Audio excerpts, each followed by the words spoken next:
Assalamualaikum warahmatullahi wabarakatuh. Saya Arga Surya Dipraja, saya dari program studi manajemen Universitas Nusa Putra.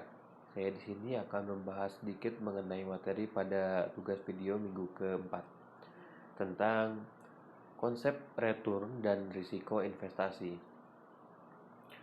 Return adalah salah satu prioritas utama yang dilakukan oleh kebanyakan investor dalam melakukan investasi. Return atau hasil investasi adalah tingkatan keuntungan yang diperoleh oleh investor dalam melakukan investasi. Artinya, dalam melakukan investasi, hasil yang para investor tunggu-tunggu adalah return.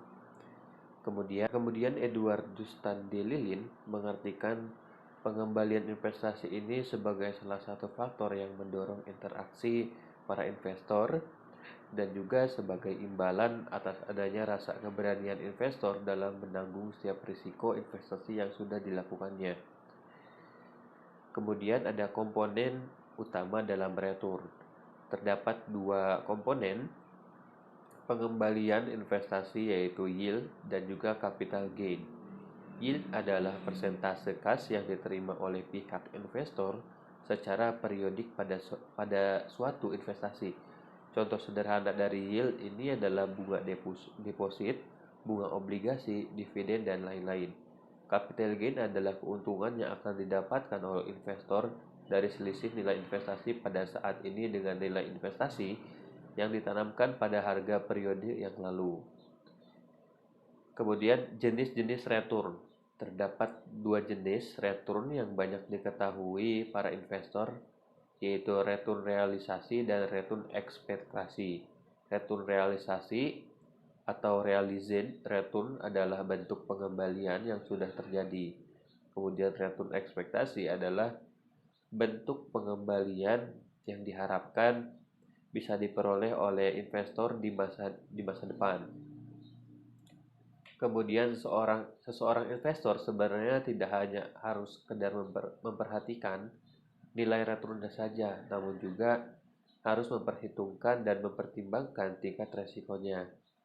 Melakukan perbandingan tingkat pengembalian dan juga tingkat resiko harus menjadi dasar dalam pengambilan keputusan investasi. Riley dan Brown menjelaskan bahwa risiko adalah segala ketidakpastian bahwa suatu investasi mampu mencapai pengembalian yang diharapkan. Sementara itu, Elton dan Gruber menerangkan bahwa risiko adalah suatu kondisi yang mana pihak investor sudah tidak lagi mampu mengasosiasikan nilai keuntungan aset yang ingin diinvestasikannya. Kemudian ada jenis-jenis risiko investasi. Yang pertama, risiko sistematis, yaitu satunya risiko suku bunga adalah harga dari meminjam uang atau biaya meminjam uang biasanya dinyatakan dalam persentase. Yang kedua ada risiko inflasi atau yang biasa disebut risiko daya beli, adalah peluang bahwa arus kas dari investasi tidak akan bernilai sebanyak saat ini di masa depan karena perubahannya dibeli karena inflasi. Risiko ini memiliki potensi yang merugikan daya beli masyarakat terhadap investasi dikarenakan adanya kenaikan rata-rata dari harga konsumsi. Yang ketiga ada risiko nilai tukar mata uang. Risiko valuta asing adalah risiko yang disebabkan oleh perubahan kurs valuta asing di pasaran yang tidak sesuai lagi dengan yang diharapkan, terutama pada saat dikonversikan dengan mata uang domestik. Yang keempat ada risiko komoditas. Ada risiko yang disebabkan oleh perubahan harga komoditas tertentu karena berbagai faktor.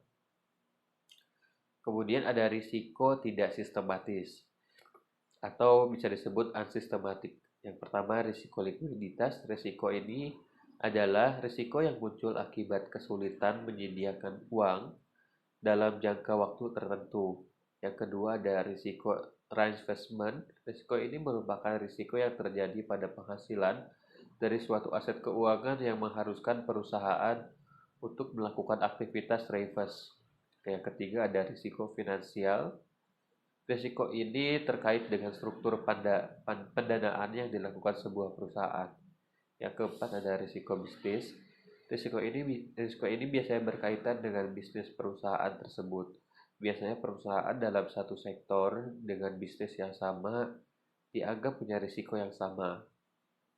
Kemudian, cara mencegah risiko investasi yang pertama, tentukan target investasi, yang kedua, rutin mengawasi investasi, dan yang terakhir ketiga adalah waspada terhadap penipuan. Mungkin hanya itu saja yang dapat saya sampaikan, kurang lebihnya mohon dimaafkan. Wabillahi taufiq wal hidayah. Wassalamualaikum warahmatullahi wabarakatuh.